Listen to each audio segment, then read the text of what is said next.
Good afternoon. Happy Literacy Day. Welcome to the Author Corner.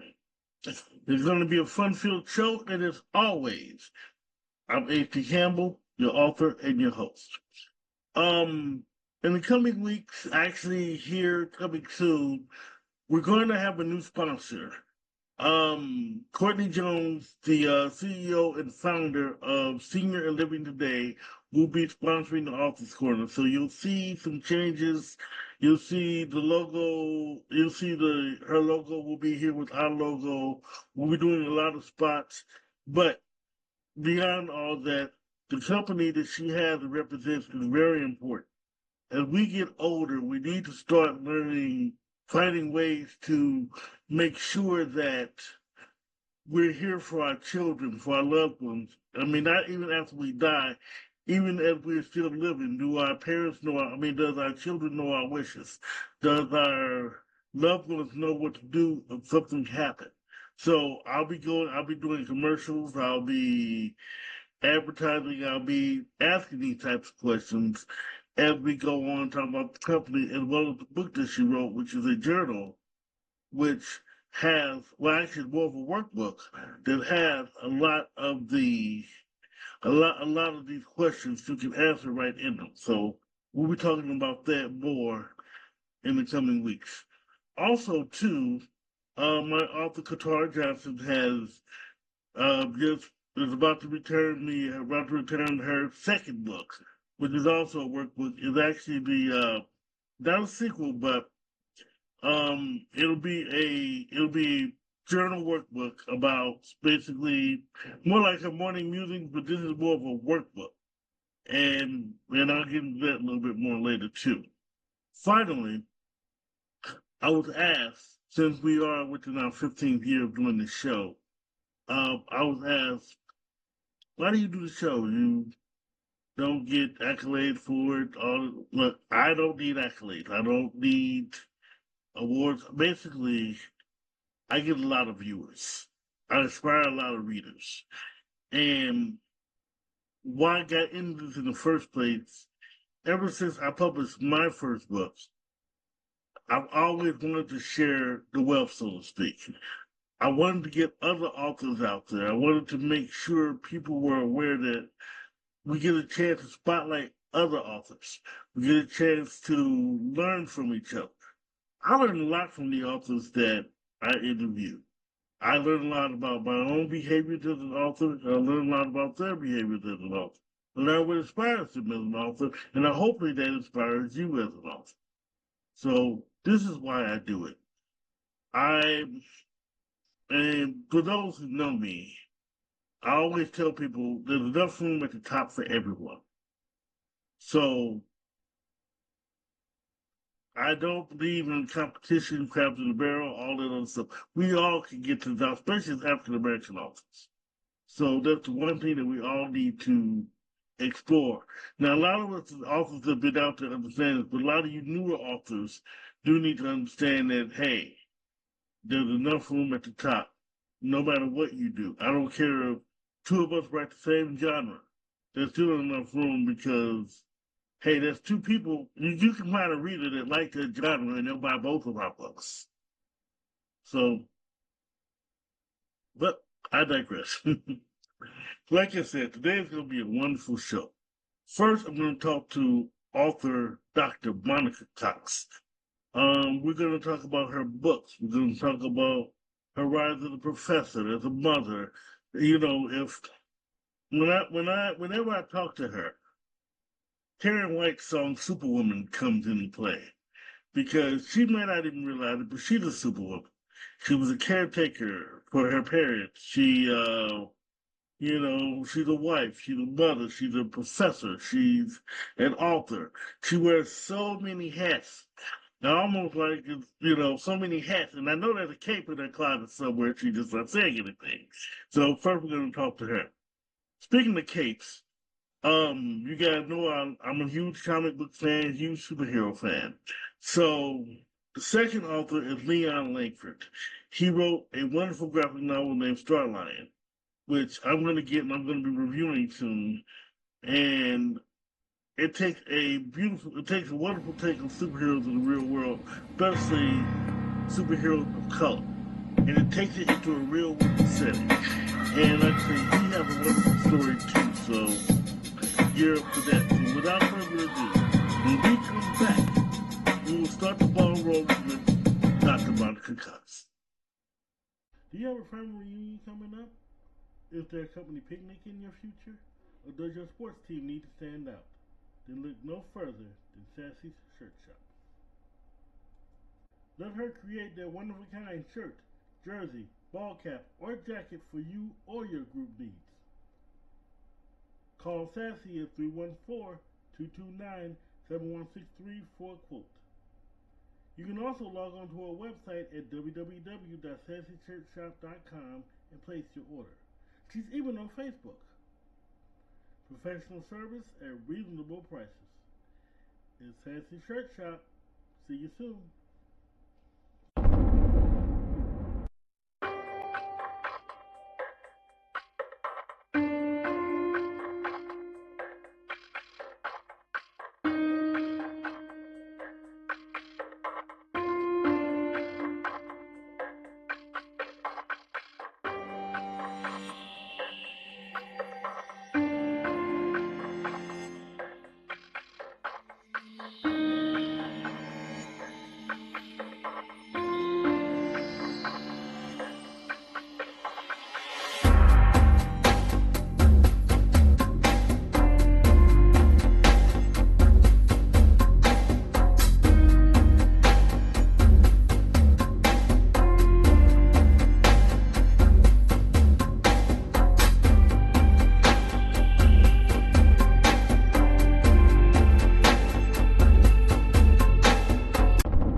Earlier I mentioned Dr. Cox as a superwoman, and I stand on that. You get to hear a story where she talks about her story as a professor, what led her to be an author, things that, still going to play as a wife and a mother. He does so much, and she's accomplished so much to the point where she's gotten accolades from President Obama. You just have to, you just got to hear this interview. And then the fact that she's a hot author too, fiction author. Oh yes, you've got to hear the story. In fact, I'm going to be quiet. Here's the interview. Yeah, so I am, of course, Monica Cox, but depending on what time of day you find me and where you find me, I have different roles, as you mentioned. I am a daughter, I am a wife, I am a mother, and I am all those other things that you mentioned too, entrepreneur, professor, etc. And one thing that I'm starting to do more on interviews is to lead with the human part of who I am, because as someone who has worked in higher education for almost 20 years, I have seen how it's so easy to cling to my identities. And I'm just not trying to lead with I'm a doctor, I'm a professor, I'm a whatever, because that's what actually led me to the author life. Just being those things made me want to tell stories. And so I'm going to just start off there and say, like, I'm just a normal person, first of all, with a lot of interesting things that have happened in my life, but I'm always evolving.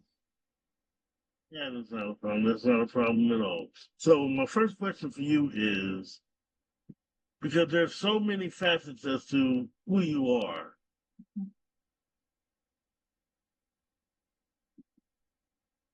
We're just gonna break them down first for you.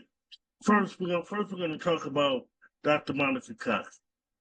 Tell us a little bit who you are as Dr. Monica Cox. Yeah. You know what? It should not be as hard for me to say who I am when it comes to Dr. Monica Cox, but I would say that I am an engineer, a mathematician, a professor, a distinguished professor of engineering, a former department chair, a director, an advisor, a mentor. I am all those things. I'm an engineering educator as well. And I'm someone who has seen a lot in higher education. I wanted to primarily be a researcher And that did get me accolades as a presidential award winner under the Obama administration. I did have a chance to receive what we called a PCASE, or Presidential Early Career Award for scientists and engineers. So that makes me an award-winning professor.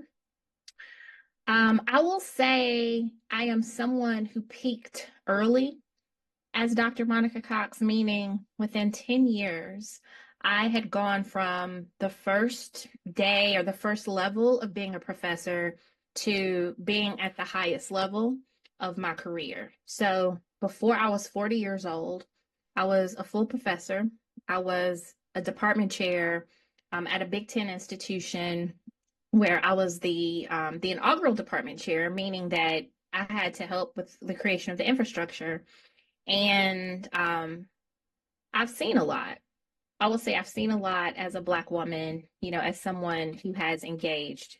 So, as a professor, I'm not gonna I'm not gonna go into specifics, but you said you've seen so much. You've seen so many things. I'm not gonna get into like what you've seen, but how has that shaped the next level of your life? I'm glad you asked this question because I was just talking to my husband about this. And um, like I often tell these stories where I go and I come again, and I tell my students, like, that's what I am. It's gonna be like this bunny trail for a minute. But I think because I have seen how sometimes policies are not enacted properly, and how higher education does not just value Black women, I think that has informed how I move. It has let me know that sometimes I need to be more transactional about my workplace. I need to be able to separate like my personal from my professional time. And I really need to take care of myself more so I can be here to do the things that are important to me. Um, the thing that I often hear people say, like if you think about prison, this is going to be really extreme. There are so many people who go to prison and they'll say that they are changed because of prison, or like if I hadn't gone to prison, then I wouldn't be reformed. My life would not be better. And I had a pastor one time who really made me think about this differently. You shouldn't have to go to prison to have a better life. But what I understand is that because I had such a hard experience, the lessons I learned during that experience are what I bring now. Like I needed to learn when I was in the darkness so that I could do what I needed to do right now. And so it's that place where I'm not happy I went through what I went through. But as an author, everything I write, everything I do, how I move is informed from that time and from that space. And it has given me this level of freedom that I did not have before. Um, I was bound as someone who had a doctorate, as someone who had a beautiful salary, as someone who had a job that supposedly looked okay. I was very confined. And now my spirit is free. Um, there's so many other aspects of me that's very different because of that darkness, because of my emergence from the darkness. And that is what I've learned. Yeah. Well, let's talk about that. Okay. So, it sounds like what you're saying is being an author sort of freed you from a lot of that, Absolutely. which is wonderful. Tell me about that transition from professor to author. What started that? Yeah. I've always been a writer. So as a professor, I've had, over 130 publications. I've written a lot of grants. I have an academic book. And so the core of technical writing was there for me, but I've always been a very creative person as well. And as I was going through what I was going through as a supervisor, as a leader, I couldn't just come out and tell a lot of stories. There's the expectation from human resources that you're keeping things confidential and that you are protecting the organization. And in my opinion, it was really an expectation to uphold white supremacy, the patriarchy, this capitalistic structure that did not serve me and did not serve many other people of color. Um, And so that was kind of a big problem, like I said. But I always thought about blueprints. And when I became a professor, I talked about how there wasn't the exact blueprint for me with my personality, with my background, with my experience. And I wanted to create stories that would provide blueprints for people who would come after me. So, also in my personal life, my father passed in 2017, and my mother had been disabled for many, many years. And as an only child, I had to take care of her, my husband and I, but I had to take care of her from a distance. And it was really hard to do that. It was hard emotionally. Um, because I was grieving. I was grieving so much. And I often talk about the levels of loss. Like my job, I was not reappointed as a department chair in 2020, which was during the pandemic. Like I said, I was always grieving the loss of my father. I was grieving, like I said, just my mom, and in a way losing her because of her disability and what she was going through. And so writing became that comfort to me. I engaged with a couple with three other women who were professors, and we talked about what we went through, and we were each going to write a character. And over time, we kind of went in our different ways, but that stuck with me. And it took me 3 years to have the skills, the courage, um, and just the space to put out my first book. But when I did, I sent it all edited to Be Love Publications, and I got a response that she would give me a contract. And my work had never been vetted before, so I did not know if I was a good author. I didn't know if I could write fiction well.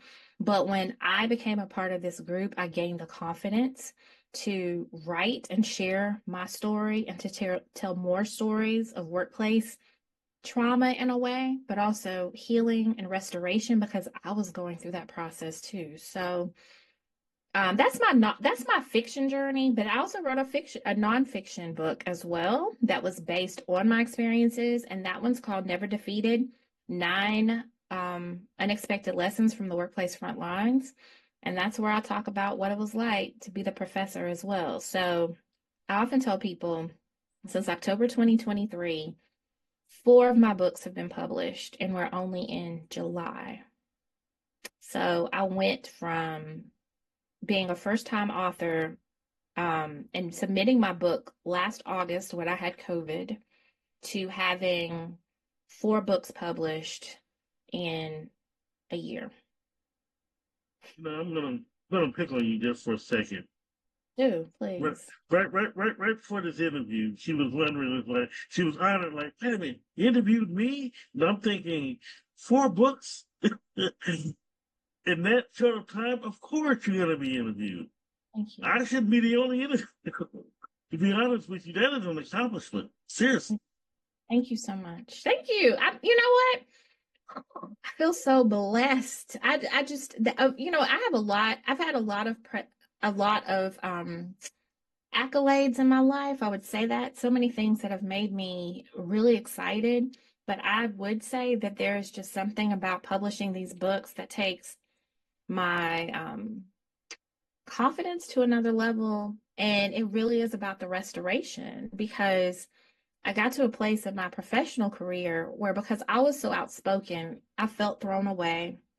I felt isolated, and I felt that it didn't matter if I had a presidential award. There were so many people who did not, I feel, speak up for me. Um, it was just sad. It was just a really low part for me. And the books, man, they just, I don't know. I always say this sometimes, like, I feel a little teary because I needed it. I needed to know that my skills were transferable. I needed to know that my gifts um, would make room for me, even in new spaces that I wasn't familiar with. I needed to know that the words that I think God put in me deserved to come out and that they would touch hearts in a way that I always saw them manifesting. Like it's just a ministry to me. It feels very peaceful and very attuned to where I'm supposed to be in my life. And I keep using the word restoration because that's what this is for me. It is I used to say Psalm 23.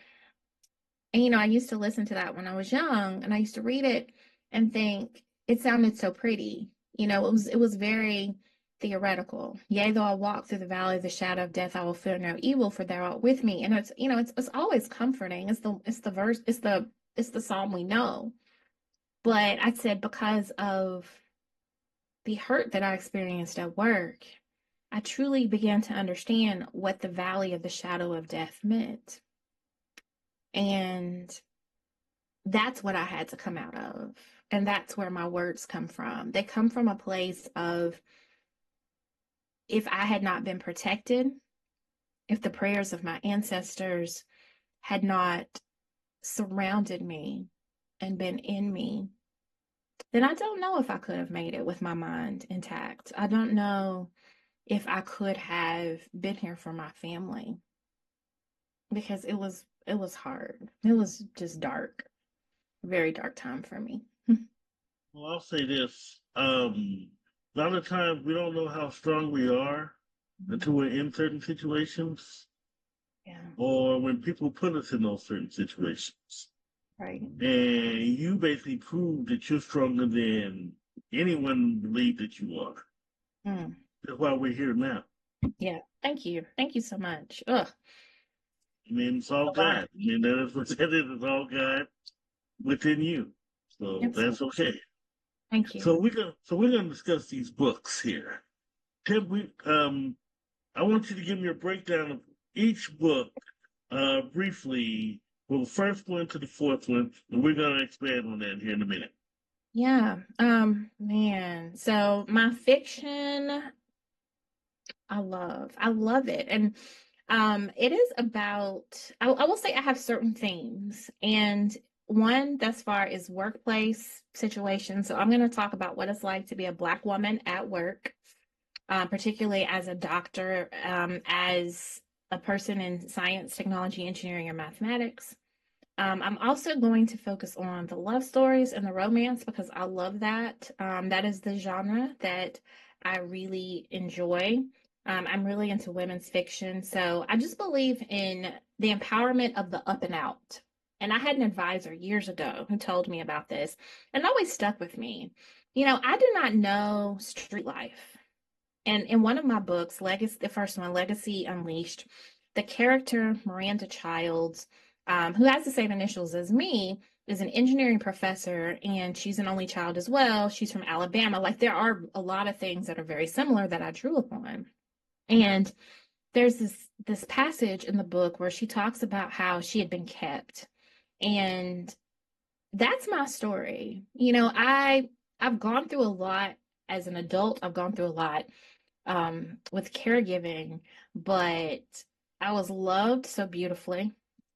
I was loved just so authentically by my parents that that sincerity is what rests with me. That's what comforts me. I have beautiful memories, and I feel when they left, I talk about grief. I said I grieved work and how harsh it was more than I grieved the loss of my parents, because I knew my parents loved me.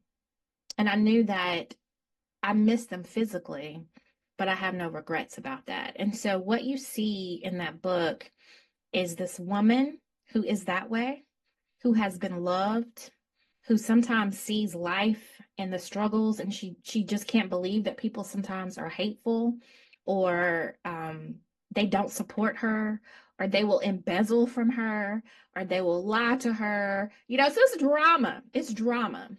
But I had to put the spice in it too, because she's also there with her um, college roommate, not roommate, her college classmate, Lucas Bennett III, who's from Columbus, Ohio, which is where I live and what I know.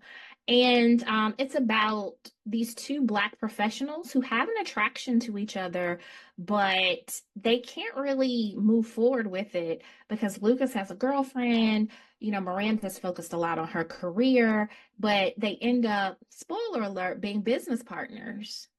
And the tension is just there. So it's a lot about her moral character, how she was brought up, but this undeniable attraction to this man who is so fine, so brilliant, and who created a list when he was in college of all her characteristics because that was his ideal woman. And they just kind of meet at a coffee shop, and that's where the drama and all the stuff comes forward. So that's Legacy Unleashed. Here's the other spoiler alert, Legacy Revealed. I love that story so much that I continued it. And in book 2, Miranda and Lucas are married. But book 2 is very beautiful to me in that more so it is a romance between Miranda and Lucas, and I talk about healthy love, but it also includes Lucas's father, who is a former U.S. Senator from Ohio. And there's another male character who's introduced named Noah.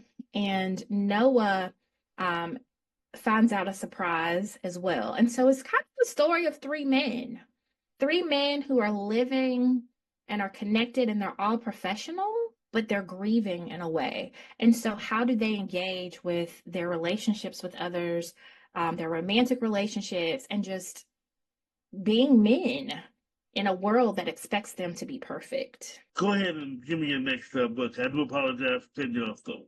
You're fine. And so that was almost like a series, and I was ready to have the other male character and another woman have a book, but I decided to do a standalone, and it's called Coming Home. And so this is so funny to me.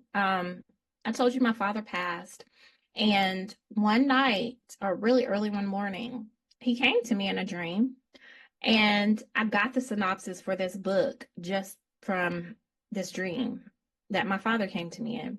And Coming Home is about a woman who was domestically abused, and she was 40 something years old, ended up pregnant, and she did not earn tenure at her university. So it looks like everything is going bad for her. Her professional life is terrible. Her personal life is terrible. She doesn't know how she's going to take care of this baby, just drama. And she decides to go home. And the home that she goes to is the area where I grew up. And it was really good because she went from being a professor to a K-12 educator at this school, but there is a man there named Dr. Tuscan Sims, who's a medic, and he was an Army medic, and he became a principal, and he is infatuated with her. He wants to protect her. There is just this draw that they have to each other. And at the time, I did not realize how pure and beautiful that story was, but Tuscan really is a restorer. And I have so many analogies of what this really represents and what I was going through. Remember, I kept telling you I was going through work stuff, and my book represents me. And I realized that the ex-husband, who was the domestic abuser, it represented my job. Ressa, the main character, represented me and the hurt that I went through on that job.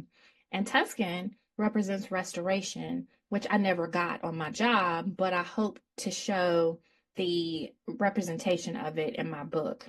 So what you see is a social justice component in this book, where it's an arranged marriage, but it's really different because it's not him just wanting to marry her because she's fine.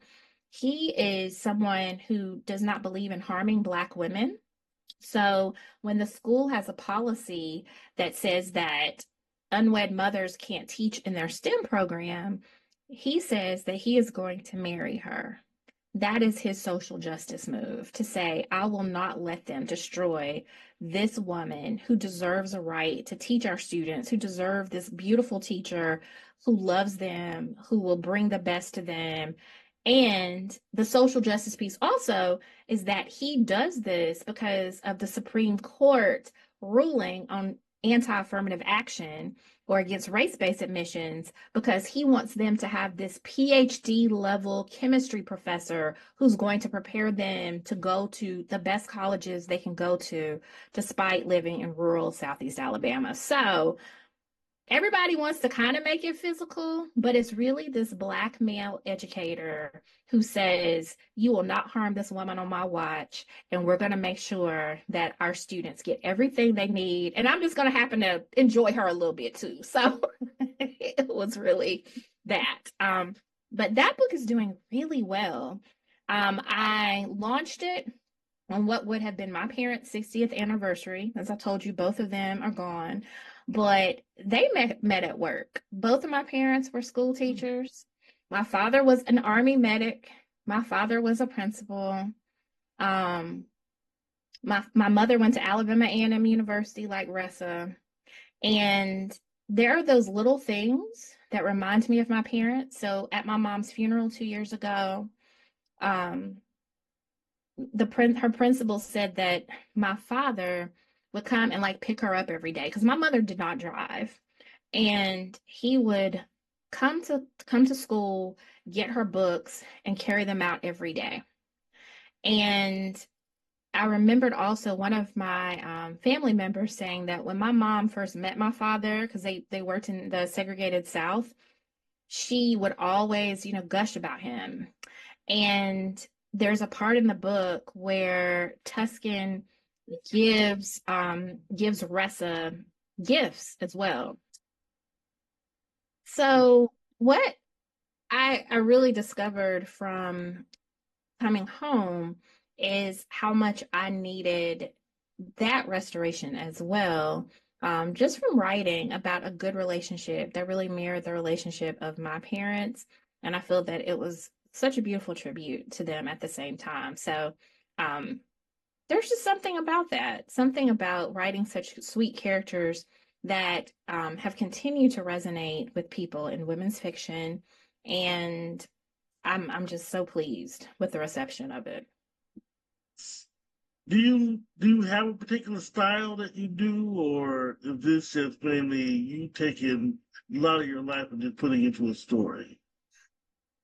Yeah, I'm still a new author, and so I've talked to my publisher about that. Like, what's my formula? What's my way? And I feel like she always tells me I write mature characters. I have a very unique pen and a unique voice. And it's a dry sense of humor as well, but I do feel it's really getting into the emotions of people. Like, I am very much in the heads of my characters. So I think every person has a story, and I want to make sure that people understand the good and the bad. So I focus a lot on their external and internal motivations. Um, and family. Family is a lot. And once I talked to my publisher, Beloved, that's when I was thinking, like, you know what? I'm gonna throw something in there about somebody's family. Because even though I write about the workplace, you don't just move in that space. And think about what I said when I introduced myself. I said, I'm a wife, I'm a mother, I'm a daughter. Yeah, I'm a professor. Yeah, I'm all that stuff, but it all comes together to inform how I move. And if I can like transition a little bit to my final book, which is my nonfiction, I feel, and I just happen to have like the cover here. So it's called Never Defeated, Nine Unexpected Lessons from the Workplace Front Lines.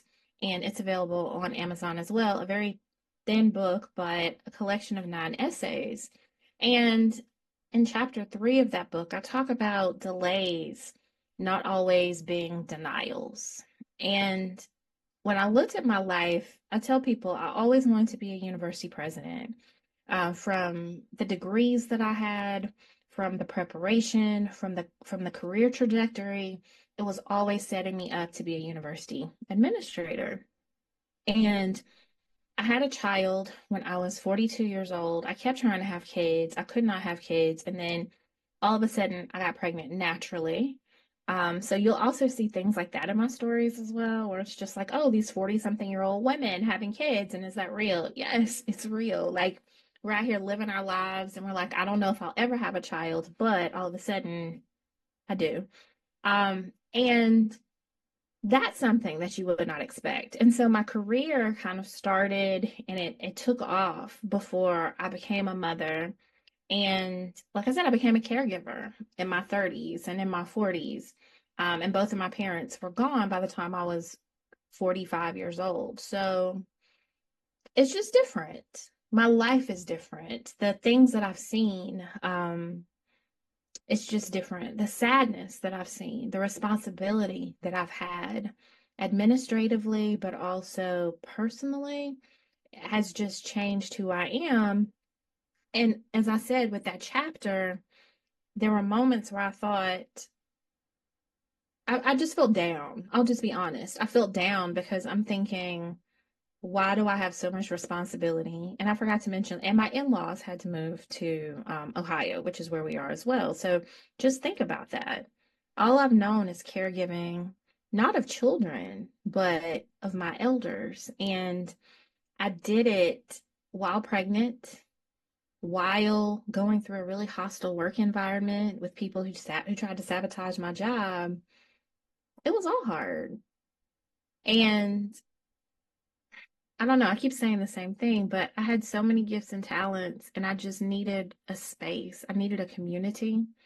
And so this book came out before I really spoke a lot about being an author, but that's what this space has done for me.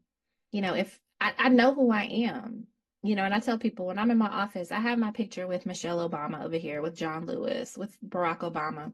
I will always be that presidential awardee. I will always be that person who, distinguished professor, that's on my resume.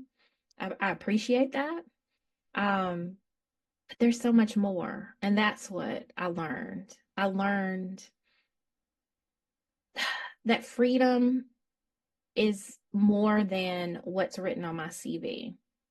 And if no one ever knows about my background or the good things that have happened or the accolades, if I'm never a university president, I'm good. And I mean that sincerely. Some people just talk about, they're like, oh, I'm gonna say it because it just can't happen because I have so much going on in my life. No, I'm good. I think this past week, I think I had 3 invitations to apply for dean's positions at different institutions, Big Ten universities, West Coast universities, private institutions, so many places, but I'm okay because I know that these spaces are not aligned with my values. And I am not in a position to fight to change places that don't want to change and really don't want me to change either, to change them. I'm good. And Okay, well, you basically broke one of my rules. Didn't even know it. You what's that? basically answered one of the questions I was actually about to ask you. It was actually repeated the first question in the beginning. I can't, but yeah, I'm going to ask you Yeah. now, with everything, who are you now? And you basically just answered that beautifully for me. Thank you. Thank you. Yeah. You I'm said good. with I'm everything. free. Hmm. Absolutely. So, what does it mean to be free right Um, it's like breathing. And it's so funny to be like, what is air like? What is it like to breathe? I'll just start. I told you I go and I come back for a minute. There was a moment in my career when the race wars in my organization were so intense that I was being harassed. Um, I had people sending me emails, people calling me on the phone. I had people sending my colleagues emails about me. Um, I had to get campus police involved. I had a detective involved. It was a lot. And I just remembered, and even my husband started getting harassed when I had my small child. And I could not physically go to work because I had a door that did not have like a peephole or anything. So if anyone came, I wouldn't know who that person was. I worked at a public institution. People could find me. People knew my number. I mean, it was a lot, right? And I got to a point before my mom passed where all the things that were connected to this drama, it was a legal thing. It was a lot. It ended. And I could breathe. And it just, freedom is, first of all, basic, in that I'm not afraid that someone's coming after me anymore. But it's also speaking my truth and realizing that although it may seem that I'm not protected physically at times, I am protected. I am protected by something deeper than any of that. And to know that I made it through all of that with my mind intact tells me that my purpose is much bigger than I thought it was. I do not fear like I used to fear. Like, oh, will someone use my words against me? I have no fear of that. My truth is my truth because I survived this. I survived what I went through with integrity. Um, I was vindicated for some of the things I went through. And I had an opportunity to actually see people who are silent tell me that I was strong, apologize to me for doing me wrong and for being silent. And I don't know if everyone gets that. And so the freedom is knowing I stood up for what I believed during the storms, but I also came out on the other side where people admitted that they harmed, and where my character came through, where my authenticity was celebrated, and where I realized that if they never had my back, I'm good, and who I am is priceless, and the way that I move is priceless. So that's a lot. But freedom is knowing who you are unapologetically and saying it and standing up for it, and actually seeing that what you said was right and you were on the right side of history. Man, I feel very honored to have seen that in my life now. So, yeah, that's freedom. Another thing, I'm sorry. No, No, so no. one other thing I want to address in your books Mm-hmm. is you try to teach a lesson. You try to give guidance. You tell a story, but you give guidance. Okay. Whether it be about your path, whether it be about what's going on with someone else. So I appreciate that. I love reading a book where I can also learn something as well as be entertained. My next question is I went to your website, I'm looking and I looked through so many things. How do you use this to help others? Um, One of the things, like I have another brand. So this is the Dr. Monica Cox brand. And if people go to drmonicacox.com, they'll see my consulting, my coaching, etc. There is so much shame, I think, when we go through what we go through. I hear from people all the time that they're embarrassed because their workplace was not what they thought it was. They're embarrassed because maybe they were separated from their job, or they felt like they quit because somebody ran them out. And I think my stories show people, I've heard this, that they're not alone, that you can recover from bad times, and that you have, what is the agency? That's the word that I would say. Like I'm into Black feminism as well. So I'm a scholar, I'm an academic. And there's literature that talks about epistemic violence that often happens toward Black women. And it's just part of being in many of the systems where we work. But there's also epistemic agency, which is that power that we have to rise out of those ashes and to be successful. And I think that's what my books are about as well. It's this, yes, it's hard. Yes, we all have very similar stories, but let me show you how you're still going to come out on top. If someone didn't want you in this job, then guess what? You have the transferable skills to be an entrepreneur, or find your community, connect with people who uplift you, rely on your family, rely on your spouse, rely on your spirituality. I'm also a big advocate for therapy, um, for combining the spiritual with the psychological, and to make sure that we're taking care of our mental wellness. So that's what people see too, that it's okay for a man to go to therapy. It's okay for a man to cry. It's okay for people to be disappointed because someone close to them betrayed them. Um, and it takes time. I think that's the other part too. So often we expect, or we have been expected, I think, as Black people, to just be like pack mules and to just keep going. But I want people to know that you don't have to keep going, that you should be allowed to acknowledge your grief and to process that grief. And you know what? That is because I'm living this. I have a therapist. I've gone through therapy through all of the situations I've gone through. And right now I'm in a grief recovery program where one of the biggest lessons I've learned is that you can recover from grief, but our society does not allow us to grieve. It doesn't give us space to say, you know, my parent disappointed me. My job disappointed me, and it hurt, and it made me cry.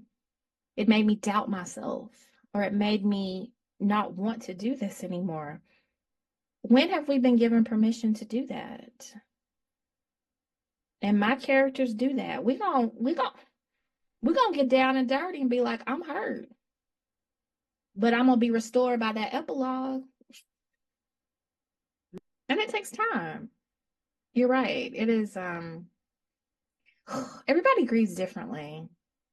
And I realize my grief has been years, years on years on years. And I think it's because I was reading this one book, and I wish I could tell you what it was, but it was like a writing book, like a writing reference manual.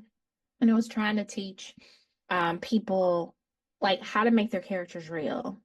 And the author talked about um, like life-changing events, and how like whenever you're writing, there are so many life-changing events that your characters can have. And she said people go through, I think, like 2 to 3 life-changing events every decade. And when my husband and I were talking about grief, I realized that between like 2016 and 2020, I went through about 6 life-changing events, from pregnancies to deaths to workplace trauma to like miscarriages to so many things. And I, it's that part too, when I'm telling you, it's not just the fact that you go through something. Sometimes it's the intensity of it, it's the frequency of it, it's the short span of time. Oh, and I'm sorry, I forgot the pandemic and the murder of George Floyd. So all that was in Yes. that place as well. So it was Factor like, those in too.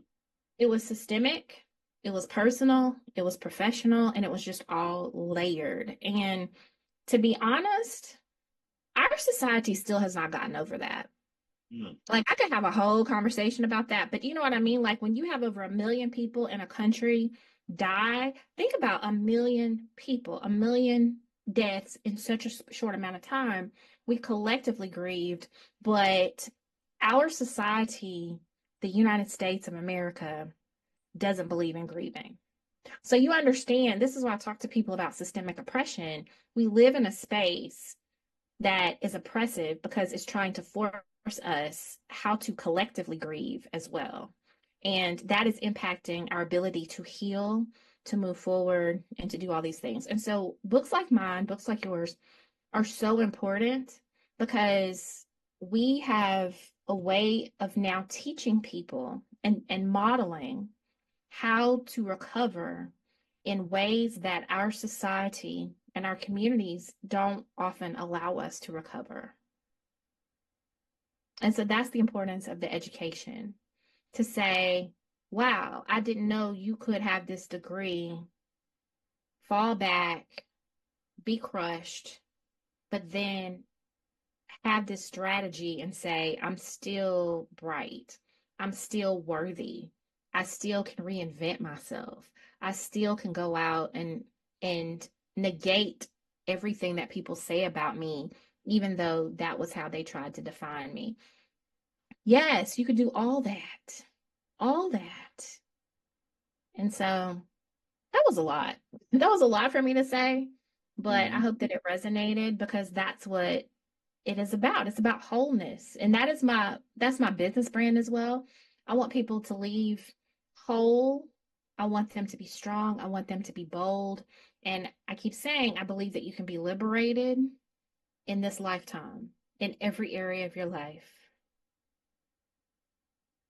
Now, switching gears, and like I say, yeah, you mentioned the pandemic and George Floyd, that we've had those in there too. But excuse me, but switching gears right now, tell me a little bit about your business and how does it help others? Yeah, so my business is a business I never really wanted to start. Um, as a professor, I think many professors are kind of thinking that the academy is our business. You know, we're so focused and we're going to get all our accolades and, you know, everything that we get is like that right there in the institution. But in 2020, when I was not reappointed as a department chair at my institution, I was still faculty, but I was documenting everything that I was doing on social media. So I would tell people, like, this is what it means to be a department chair, or I had a rough time, or this is just rough being a Black woman in higher ed. And there was a woman, a grad student, who direct messaged me one day, and she said she was thinking of ending her life, but my words kept her going. And I kept hearing from people who were like, do you coach?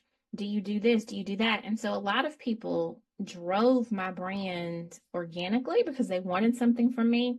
And that's when I realized the calling on my life was much bigger than being a university president.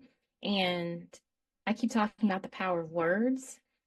I was tweeting before I was writing these fiction and nonfiction books.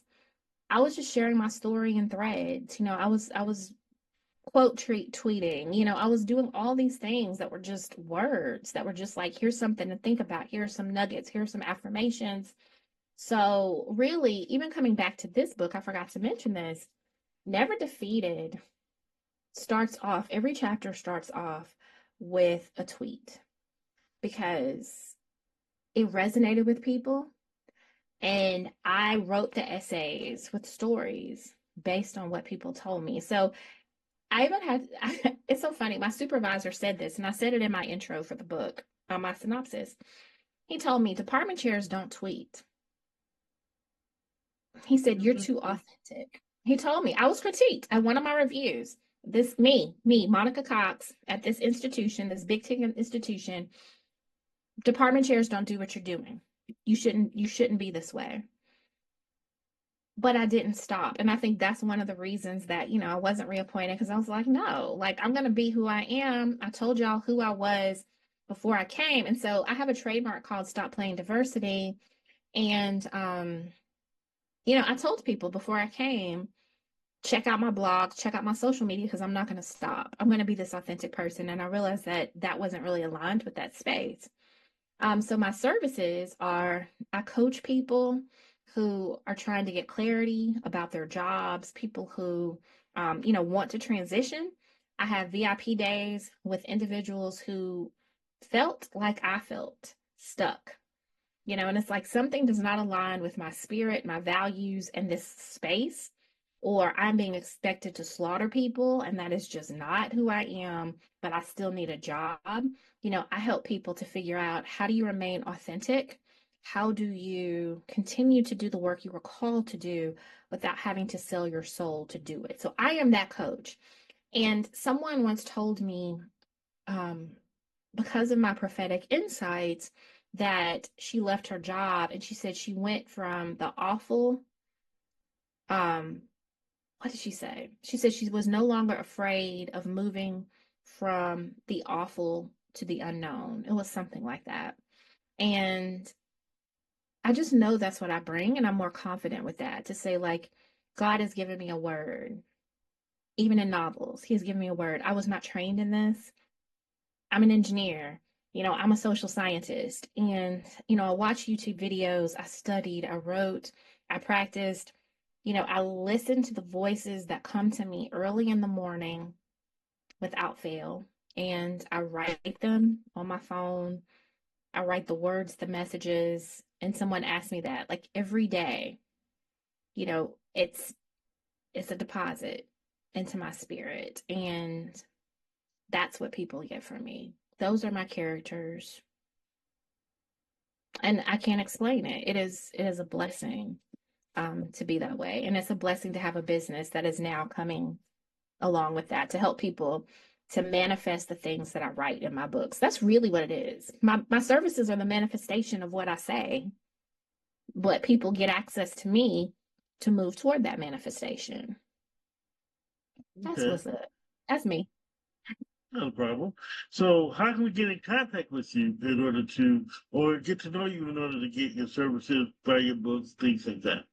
Yeah, so I am Dr. Monica Cox, Dr. Monica Cox on Twitter, um, Twitter, all the platforms, TikTok, etc. You found me as author Monica Cox, which is a new brand, but Mhm. I have about 75,000 followers under Dr. Monica Cox because that's the voice of like punchy social justice. Get yourselves right. But for those of you who would like to know author Monica Cox, I am author Monica Cox as well. And that's where I exclusively talk about my books. I talk about the storylines, the characters, the process, behind the scenes stuff, because that's a different audience. And to be honest, like I am Monica Cox. I didn't use a pseudonym for my books. And I did not know how that was going to go because imagine I have all of my students, my academics, and then I'm up here talking about sex, etc. And they're like, who is she? What is she talking about? Why? Because you know what? I'm sorry, this is a real funny story, and I tell this because in coming home, it was so funny because I still get embarrassed a little bit. I'm like this. Thank goodness for author Monica Walters, who really encouraged me to get out of my zone and like out of my personality. Because I'll be like, Dr. Monica Cox would never, never say this. But she's like, your characters are not Dr. Monica Cox. Um, but my point is, in coming home, chapter one, and you hear me do like the cat hiss, like, huh, because I'm just feeling it myself. In the sample that you will see, I think the first sentence was something like the woman saying, so when Yeah. I was, so I was, so in my book, coming home, the first sentence is talking about the main character who was domestically abused, like having sex with her husband. And, you know, it's the night that she got pregnant. And I thought it was really important for my readers to see how vulnerable someone is. Like many times you think someone's so smart in every area of their lives, but there's the emotional part. If you have a connection with someone, yes, maybe they're harming you, but you have history, you there's something that is keeping you there. And having that scene where they were physically connected was necessary. So I'm talking about Dr. Monica Cox needed to write that. And if anyone judges me, and this is the courage that it takes for me to do this, if anyone knows me as distinguished Professor Monica Cox, as former department chair, they could say, oh my gosh, she's so smutty, she's this, she's that. But I told you about my freedom, right? I own that. I advertise my books on LinkedIn. I advertise it on Twitter. I have a website. So if anyone who's asking me to apply for dean's positions, other faculty positions, research positions, author Monica Cox is a version of Dr. Monica Cox, and it is a Black woman who chooses to live unapologetically and tell her story and show her gifts and be that woman who is that space. So if you see me at the conference, if you see me in DC, at the National Science Foundation, you are welcome to talk to me about this book. You are welcome to talk to me about my research. You are welcome to talk to me about all the things that make up who I am. So that's what's it. I'm awesome. All right. Yeah, two more questions left for you. Where Okay. can I buy your books? Okay, my books are exclusively on Amazon right now. So you can go there, look for me, Monica Cox, and then click on my author page, and you'll be able to get all of my books, past, present, academic books are there. And so, yeah, fiction and nonfiction. You can also go to my author monicacox.com website, and if you would like to subscribe to my listserv, I will provide exclusive updates to my subscribers so that you can connect. You can also go to drmonicacox.com just to find me, but that's where people are interested in my services can subscribe and also learn more about my consulting as well. So awesome. Now this is a portion of the show, but we've been doing you've been doing beautifully at it the whole time. Where I Okay. give my authors the final word. They can give shout outs, they can talk, they can give words of wisdom. Whatever you want to say, the floor is yours. Thank you. You know what? What's coming to me right now? I mean, I'm so grateful for this journey. I started off by saying it has been an honor to find you, and I am forever grateful for the people who are helping me to reinvent myself, who are helping me to expand my brand. And I just really, it's just gratitude. I think I'm left with gratitude. Gratitude for new beginnings and for possibilities. And I hope that something that I've said today will plant a seed, but also allow people to connect with me so they can find their new beginnings in what I write or do as well. So thank you again for this opportunity. Oh, the interview's over. Sorry, I was actually looking at one of her 5-star reviews for her latest book, but you won't be able to see it. It's called Resurrected Hearts. And she's already getting 5-star reviews from it. And I'm going to do a review of Resurrected Hearts. Just released it the other day, and it's already doing good. In fact, you can learn more about it on her website at authormonicacox.com, and then you can always hit me up on my Facebook page and AC Television, and I can get you all the details. In fact, I'm going to put the website on the AC Television page after the show. So, up next, we are going to take a trip into superhero territory. You know, I love superheroes. And see, me personally, I love that we create superheroes outside of Marvel and DC where, we don't have to be bound by any of the norms and plot armor and all. We can create our own plot armor, but I think that's so. But when we get back, we'll talk to Leon Langford and his kid graphic novel, StarLion.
But enough about that. Leon Langford is a wonderful author.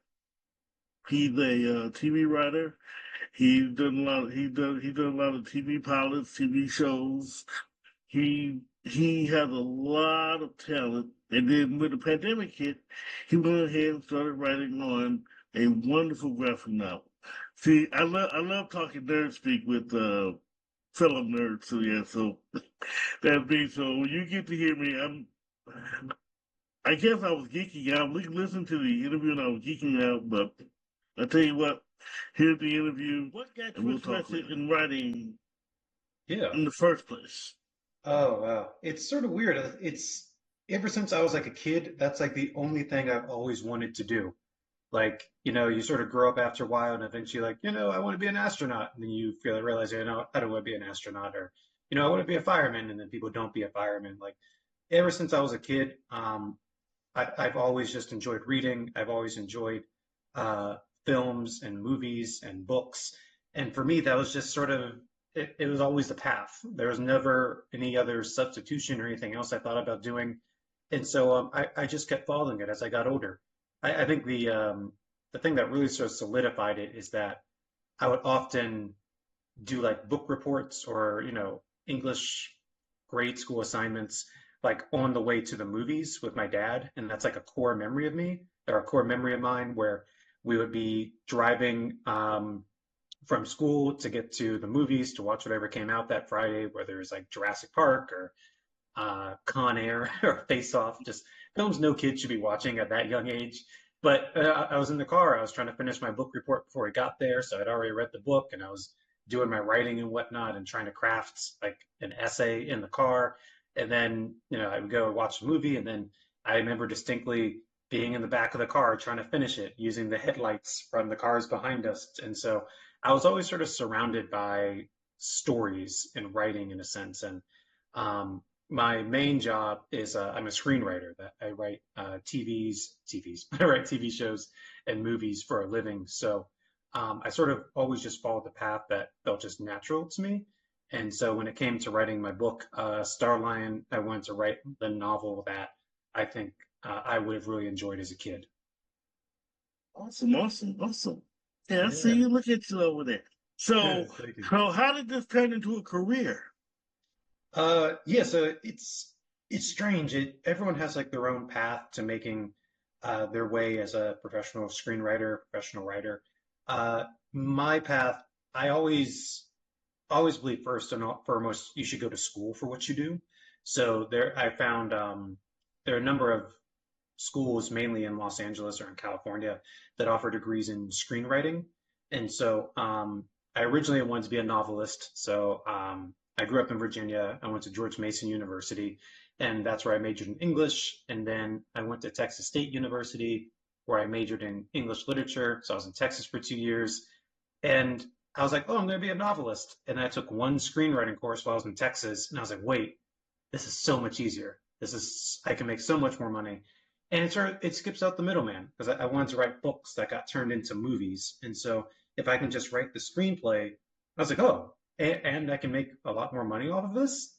Oh yeah, of course. It was just a no-brainer. And so I just sort of course corrected my entire career in a sense at that point. And I was like, okay, after I graduated from Texas State, I went to Chapman University in Orange County. And so I did a 2-year screenwriting program over there. And that was great.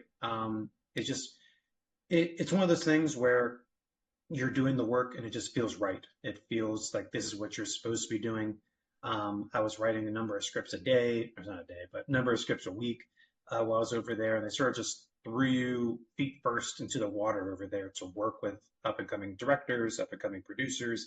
And it never felt like work.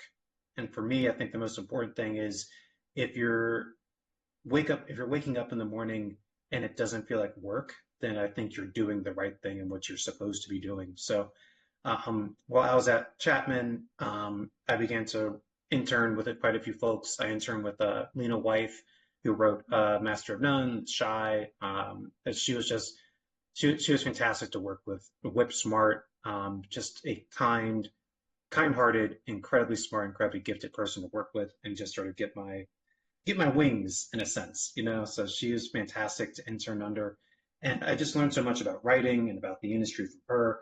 And then after I graduated, I worked as a part-time assistant for her for a little bit. And I was part of a mentorship program that she did with younger writers. And so from there, I just started writing my own stuff. And then from there, I tried to get my own manager, my own agent. And then it just sort of took off from there. So I've just been writing professionally ever since 2015, going on 10 years now almost, you know?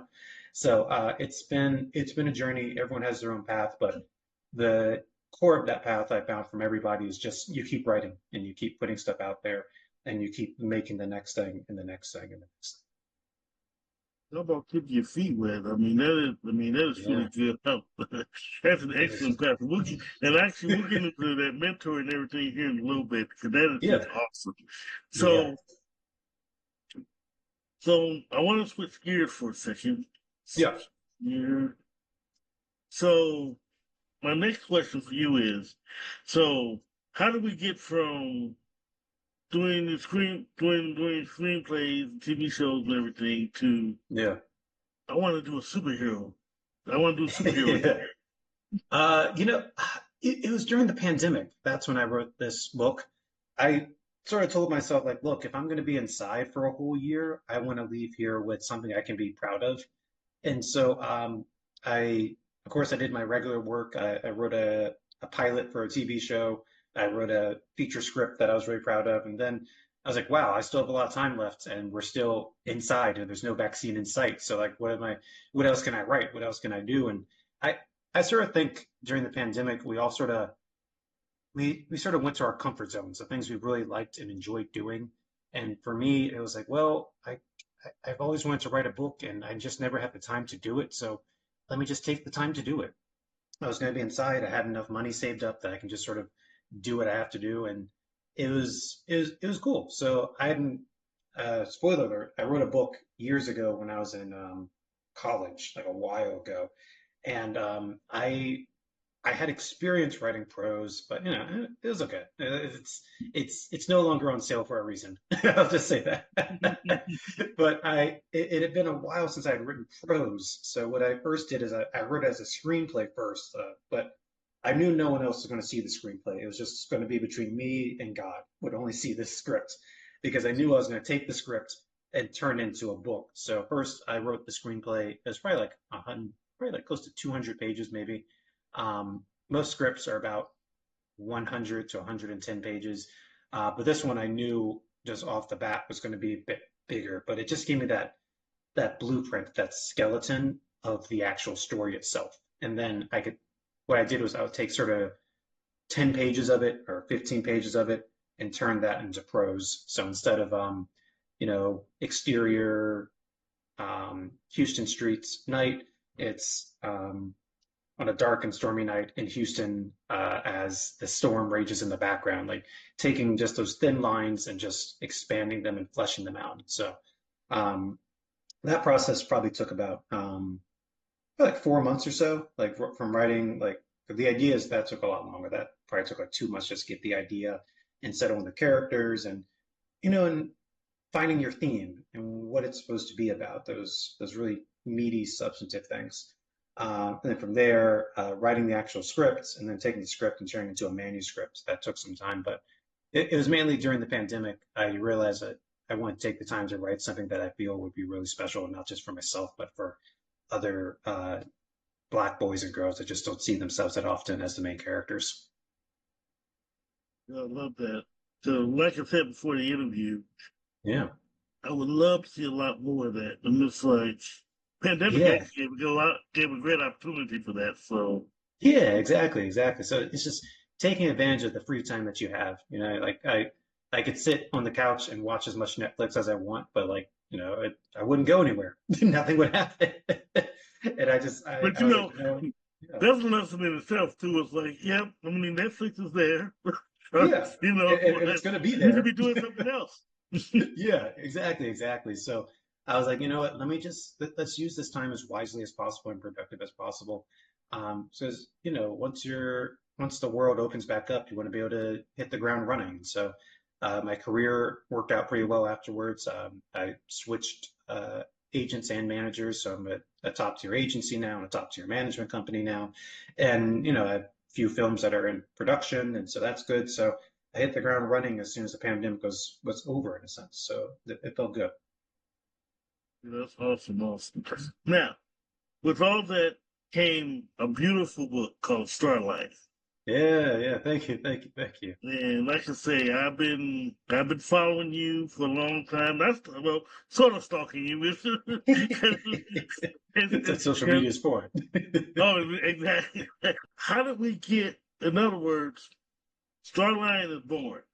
How Hmm. did we get StarLion itself born and Yeah. published? Yeah. So, like I mentioned, I had written a book a little while ago, and I'd self-published it through Amazon. So, I was familiar with the self-publishing side of things. So, I even when I was writing it, I was sort of sure that I was just going to self-publish it. I didn't know if I was going to use Amazon or a different service. So, the service I ended up using was called Ingram Spark. I highly recommend them for any author that's considering self-publishing. They basically have all the perks of Amazon with a little bit more. Though Amazon is free, you can only advertise and put your book on Amazon. You can't have it at any more stores. But if you use Ingram Spark, they'll get your book on Amazon. They get your book on Barnes and Noble, Walmart, Target, all these different areas that you probably don't think that you ever would ever see your name and your work featured. They have distribution with a whole bunch of different channels. So I always knew I was going to self-publish it. I just had to find out what the right distribution network was going to be. And then, creatively, it started out with I'm a huge Marvel fan, like of course. And I'm also a huge anime fan. I'm a big fan of the anime My Hero Academia, which just ended. It just wrapped up, and so I was really wrapped up in that and Marvel at the time.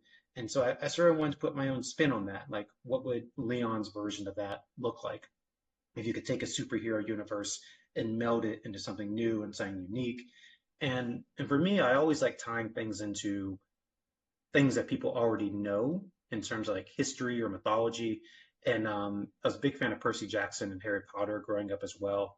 And I think one thing that Percy Jackson did really well was tapping into the Greek mythology of it all and the history of these characters and how to modernize them. And so you begin to take the things that you really like and how do you make them your version of it? How do you make it something special for you? And so all the characters in here are demigods from every pantheon. And so it sort of ties you into something you already know, mythology, something you could research. And it also takes place in modern day Houston. So in this world, there is no mythology, it's our history. So George Washington is as real as Thor. And in fact, they're actually related. And Zeus is related to George Washington and Thor as well. They're all sort of related. There's no mythology in this world. Any god in every pantheon, and even the monsters in that pantheon they used to be real, but now they've died out and whatnot, and their children and their offspring, their descendants, now still proliferate the world. And so, what would a world look like where superpowers are common? How do what is a normal day going to the grocery store looking like? What is their kryptonite? How do how do you police people like that? And so that ties into like the My Hero Academia aspect of it is like a superhero school or the X-Men. I've gotten that comparison a lot too, which is also really great. X-Men / Avengers of it, like a superhero school where people train to use their powers for good to stop people that would use their gifts and their powers for evil in a sense. So I just started there as like my core idea of like, okay, you're going to take all these different pantheons, all these different demigods. They're all going to go to this one school set in Texas. So I lived in Texas for 2 years. I'm always just anytime I can set a story in a place where I've lived, it just makes it so much more special for me. So I set it in Houston, Texas, and then from there, it was just trying to figure out what the characters are and how do they bounce off of each other. I think good characters should always come with a little bit of what's the phrase? A little bit of a friction between each other. Like to make things more interesting, you don't want to just read about people that agree with each other all the time, where everyone's like, "Oh, this is fantastic. This is great. We're best friends." Like, no, there should be drama to it. Like, how do you make it more interesting? And so, um, two of the main characters on Jordan Harris, the main character. That's the team that he's on. It's a five-man team of different teenagers, and two of them, their ancestors have beef with each other. And so throughout the throughout the book, you see how they have to sort of put aside their differences and learn to work together. Um, I mentioned earlier how I like to tie into the real world and our real history. And so in this universe, the Crusades wasn't, they weren't just like a, I guess I don't know, the polite way of saying the Crusades is like some type of biblical genocide in a sense, where they're just destroying anyone that didn't believe in exactly what they believed in. And in this world, since monsters and demons are real, that's what the Crusades were. There was a crusade against people that were the other, for people that, just didn't look obviously human or had powers that sort of made them mutate a little bit. So um, her ancestors did that. She's over it, as trying to be over as she is, but it still creates an animosity between her and another teammate who's part demon. And so that's like their way of butting heads throughout. If your ancestor did this, yes, but those are my ancestors. I'm not like that, but she's still sort of a jerk, which is sort of her issue. And then the other character is like, I'm afraid of my powers. I don't know how to use my powers.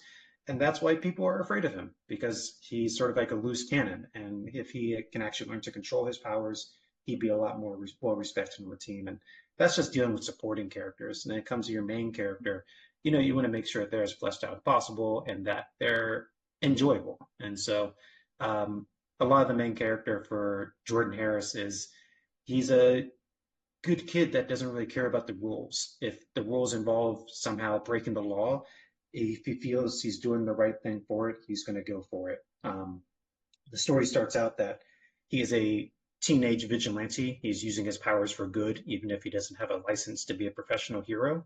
And he gets caught. And as most vigilantes are in our world, they're sort of ridiculed. And so even though he has all these powers to control gravity and to, fight crime, he's still going about it the wrong way. So in order to sort of clear his name, the top superheroes of the world say, look, we can make a deal.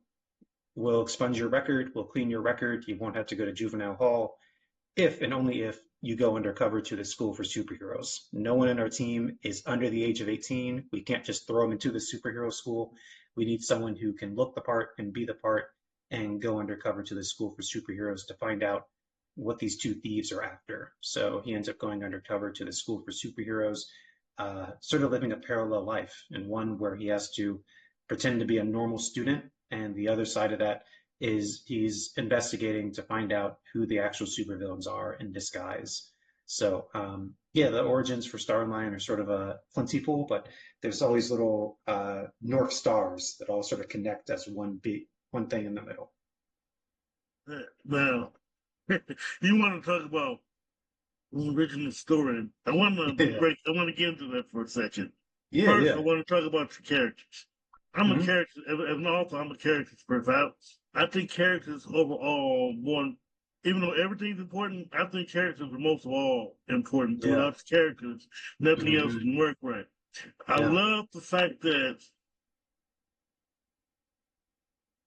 how should I put this? I'm gonna just go back. I'm just gonna take you back to school for a second. Go for it. I'm not a huge fan of static characters. Yes, I agree. And you just created a whole book of dynamic characters. I mean, to where best friends don't always get along. Just because you have superpowers, that doesn't mean you can just do what you want. You're still considered a vigilante, and you still being in the real world. And you see semblance of it in Marvel and DC, but not really.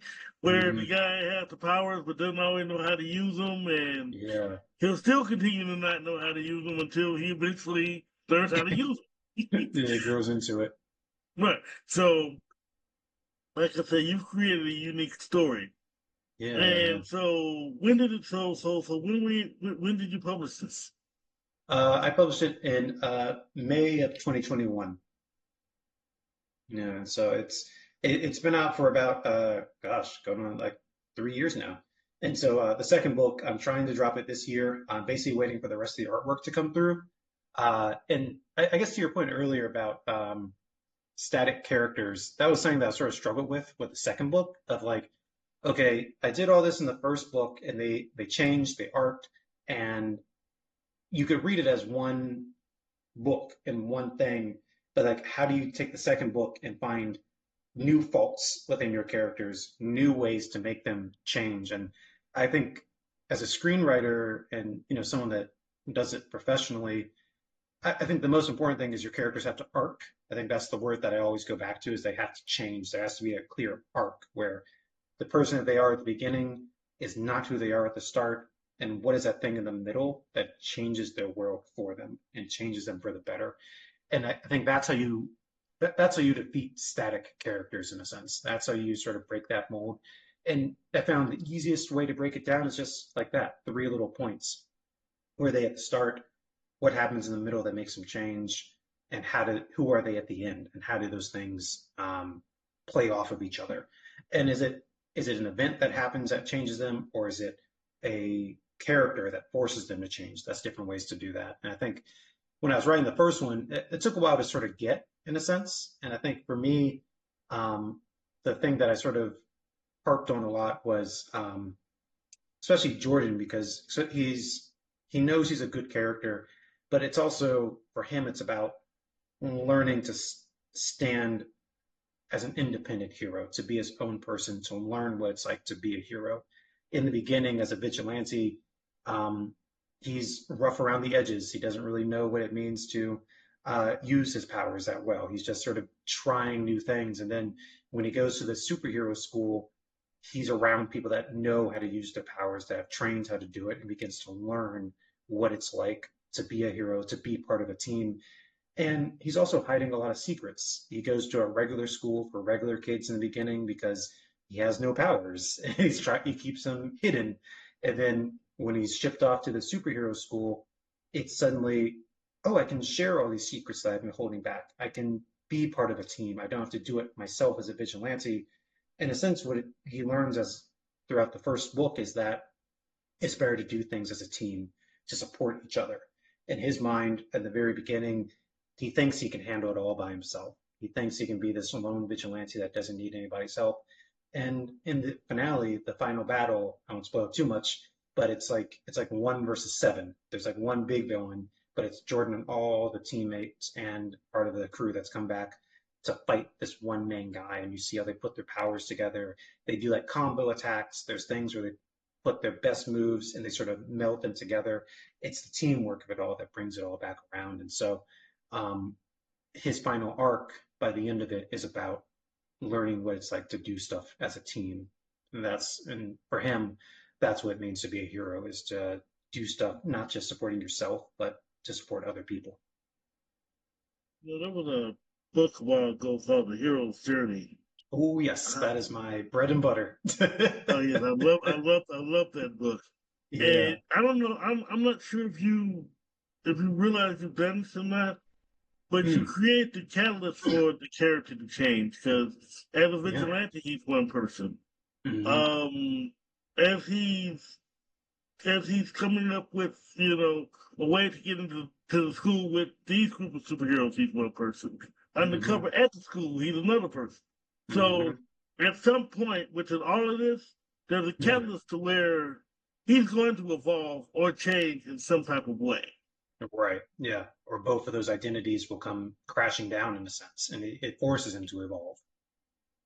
So like I say, I can't wait to read it. I can't wait to read it. Yeah, thank you. Enjoy. Oh no, Yeah. not a problem at all. Yeah, and then the second book, like I mentioned earlier, I was trying to figure out a way to sort of how do you tie it all together per se, where each of the characters has to arc again, and there's like at minimum there's like 5 characters because there's like a 5-man team. In retrospect, that was very difficult to do. I probably should have just done like a 3-man team, but there's 5 characters that all have to arc, and so I found it was easier to tie them all to the same theme. And so in the second book, the theme is anger and not letting your anger control you. Each of the characters has a different way of responding to anger, and how they change throughout the book reflects like who they are. Like one character, I won't spoil too much. The events of the first book has led them straight to the opposite of anger. It's fear. Like the character that comes in the first book, they're brash, they're reckless, they are super confident. They think they are the end all be all of what a superhero is. And then the way the second book starts out, they're like, they haven't slept in a few days. They keep having nightmares of the same event that happened in the first book because they're scared. They almost died at the end of the first book. and they're hiding that fear from everybody else. And so it isn't until certain moments happen within book two that they realize that they have to confront that fear, or they're just not going to be the person they were at the beginning. And so it shows like how And they're see, not. I have to stop you there for just a second. Yeah. You did not say they get scared. They have fear Hmm. because they Hmm. are. See, another thing that's also what I love, the fact Yeah. that again, they're not static characters. They're not your stereotypical characters. Where, Yeah. again, I'm sorry I'm digging at the two big houses, but it's very Yeah, easy. yeah, they're the You too know, big for a reason. right? Exactly. It's very easy for Mhm. somebody to get knocked down and I'm going to get up again, and I'm going to get and not feeling anything, right? And I'm super, Yeah, you know. yeah.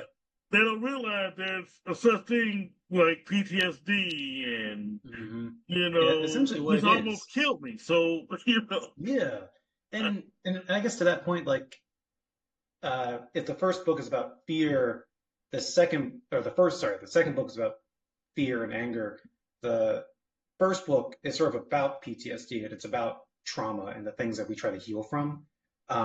It's funny you mentioned PTSD because that's sort of like, even though it's written for like middle grade readers and young adults, it's really about PTSD because I released it during the pandemic when we were all going through our own form of trauma. We were losing millions of people a day. We didn't know what the world was going to look like afterwards. And the trauma that is sort of replicated within that first book, and that sort of helps push each of them in their arcs, in their individual arcs. The thing that is holding them back in some form is always some form of trauma in the first book, but then there are events that happen throughout the book where they realize they have to get over it and they have to get past it if they want to be the hero that they think they should be. okay, beautiful, I like that. So when do you think not rushing you, but when do you think the second book might be done? Man, it is. I'm basically waiting on the artwork. So I have a lot of artwork already finished up. In the first book, there's like a ton of like character profiles. So there's 10 in the first book. There are 15 in the second one. So I have 10 of them. So I'm waiting for those five. Then I got to get the cover done. So ideally, I'd like to get it done. Oof. My goal was May, but now it's August, which has been ridiculous. But my goal is to at least get it done by the end of the year. So, like, thankfully, I don't have to open up Microsoft Word or anything or make any big changes to it, which is great. But for now, it's just like, okay, the heavy lifting is done. I know the story from plot A to point B to in the beginning to the end is already finished. Right now, it's just waiting to get the rest of the artwork done and then releasing it when it's ready. But yeah, I'm very excited about it. I'm very proud of it. Awesome, awesome. Now, who does the artwork? You know what I'm asking. Yeah, so I have a number of artists. So a lot of them I work with, I found them off of Instagram, which is a great place if they're like an independent author looking for a way to find artists. Because usually it has it's Instagram, so it's going to have their artwork on there, but it also has like their commission prices about how much they charge for a piece of artwork, if it's two characters, if it's one character, if it's in color and black and white. Their commission prices are usually up there too. So I have a number of artists that I work with that are all fairly talented, and so it takes a while, but it's always worth it when you get the final artwork in. You're like, okay, good. Now I can just drag and drop it into the book, and you're like, okay, one more, and it's just so it's fun to do. How does that? How do you feel about the character descriptions? What is your Yeah. I feel like I sort of like made it much harder for myself in this book because all the characters wear like they're part of like a military program, so they all wear like the same uniform, where it's like this black and gold bodysuit with like these shoulder pads on top, and all of the main cast like under the age of like 18 wear like the same one, which is difficult because now it's like the only thing that can be different to differentiate them from other people is like anything head and above. So like in the descriptions, it's now sort of down to like, which is really tough when I was making new characters. It's like, okay, what nationality are they? How can they be different from the other characters? Okay, if the main character is black, there's a black person on his team. And for the new cast of characters that's sort of joining them on the side, okay, how can I make that as diverse as I want to make it? but also do they look different? Is there going to be artwork that's going to make them look the same? Can someone confuse them for somebody else?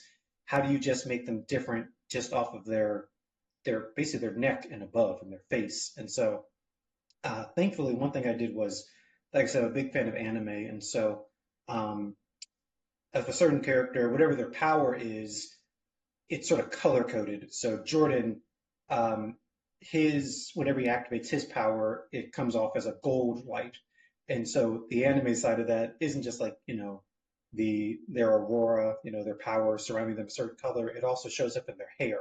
So oftentimes, a lot of characters, well, actually every character will have a certain distinct hair color. So Jordan's is gold, Alicia has purple, Sydney has blue, Cooper has red, sort of like reddish orange, and then Ruben has black hair with red streaks. And so that sort of helped me differentiate the characters. It's just like, okay, their hair color is going to be a little bit different. That's a cool way to start. And the older characters that are more established, that are like professional heroes, I don't know why I used air quotes for that. They're professional heroes, their bodysuits are allowed to be a little bit different. But if they're a cadet, they're just black and gold. So the other characters, it makes it much easier when they're older because certain characters, if they have blue hair, that suit will now match sort of their hair color, just sort of stylized the way I could set up their character descriptions. So it'll be mainly navy blue with some silver in there, or another character that's mainly all white with red accents all the way throughout it. And so the character descriptions, it was a little difficult coming up with them every now and then because I wanted to make sure that they didn't look like other characters that were going to show up in the book. And when you can only change their hair color or like the pigmentation of their face, it makes it a little bit more difficult. So when it came to character descriptions, I I'm always foremost a visual person because in my mind, I always want to turn this into a TV series or to an animated show. So I always think of the visuals first. And once I settle on a visual that I really like, that I think is distinct and different, even if only thing I can work on is just their face and their hair, then okay, that's a good starting point. Um, yeah, and then from there, I work into the character descriptions. Okay, what does that look like? How can I make that just be a little bit different? Um, and then that also translates into their powers too, into their power system. I One thing I did was I made sort of everyone, I gave them like a level playing field. So in this world, all their powers come from what's called like a plasma crystal, which is essentially like concentrated stardust. It goes off that one line about all humans have a certain amount of stardust within their bodies, but if you're a superhero, you just have a concentrated amount of stardust in your body, and if that's how their powers activate, that's how they are allowed to, manipulate reality and whatnot. And so their power comes from plasma. So if you could put plasma in your hand, you can have super strength, you can do energy blast. Every character can sort of do that. They have super strength, they have energy blast.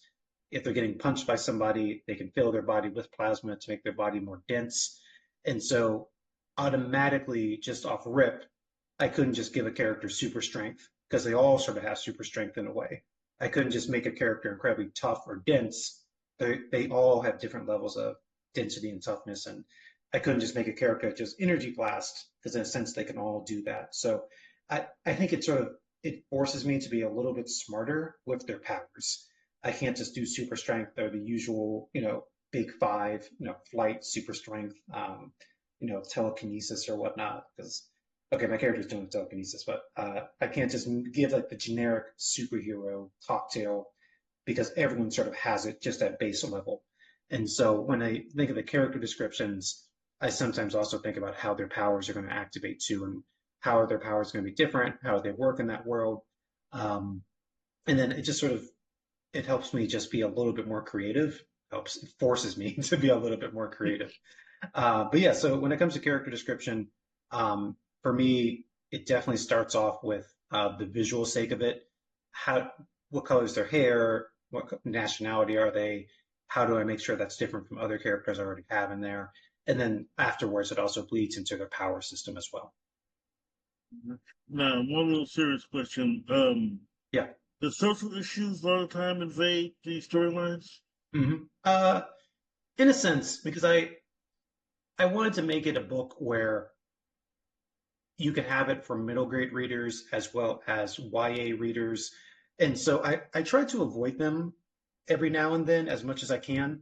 But at the same time, like there's some elements that you just sort of you can't avoid in a sense. And I think that's why the main theme I tapped into was just making it about trauma, more or less. It's something that sort of unfortunately everyone can sort of relate to after 2020. So I try not to push too many social issues in there. There is like the overarching thing. My inciting incident is my character is a young black boy who's arrested at the beginning of it for being a vigilante. And I try not to lean on it too heavily. I try not to make too many um, statement pieces about it in a sense. But if there are social things that I plan on doing within the second and third and fourth book, but I don't make it the crux of the story. And I think that's sort of important because you don't want to preach to your audience. You just want it to be normal in a sense, or you just want to be able to handle it and then get on to the most important things. So in the second book, actually, I don't want to spoil too much. That'd be too big of a spoiler. But yeah, I do tap into more social issues within the second book, and then the third book, I know I will. But I think your first goal of anything should be to entertain the audience, and then you can educate them. And I think for me, even in the scripts and screenplays I write, I do try to get a little bit of just thematic elements in there where it's still about something. Where, for most of this conversation, we haven't really touched too much of the plot. We've talked about what it's about, who are the characters, why are the characters important, because that's the substantive stuff for me where you can talk about the important things, but at the same time, you can just read the book and be entertained by the action, the explosions, and the superhero stuff, and the fight scenes, and the superpowers. But I like being able to have my cake and eat it too, where you can sit and talk about the substantive, but you can also entertain with the spectacle. And I think the spectacle should never be overshadowed by the substance. What it sounds like is this is what I love. You just have a balance of everything. Because some days Yeah. I just like to watch just a good superhero, supervillain battle. Exactly. With nothing, with Yeah. nothing spoilers. Hey, Yeah. superhero, supervillain, boom, let's go, let's fight. Yeah, exactly. And I think I try to do that a lot with like the villains. The villains should always be relatable. Like Black Panther. Like we understood where Killmonger was coming from because he was basically essentially abandoned as a child, the way Wakanda abandoned other nations, and they don't they don't spend too much time talking about it. It's a 2 hour movie. They probably spend 7 minutes max on it, but we could sit and have a full conversation about just those 7 minutes for like an hour. And I think to be able to take something as big and thematic and as socially relevant as a country's a superpower's sorry a superpower country's responsibility to other countries, that is, you could talk about that for a long time, and to be able to whittle that down just to his character within 5 to 7 minutes, like that's good writing. And so when it came to making the villains of the second book, I want I always wanted them to feel as if they don't think they're the villains. They think what they're doing is right. They think what they're doing is righteous. They think it's a righteous cause, and they're just going about it the wrong way. And it taps into a theme. It's about anger. They have so much pent up anger, and they don't know who to take it out on, and so they're taking it out on the wrong people. And the plan that they have to save the world, in a sense, would actually sort of doom it. And so being able to parallel that with what the other characters are dealing with. It was a fun thing to write, to have those scenes where the characters are sort of arguing back and forth about what the right thing to do is when you have this amount of power.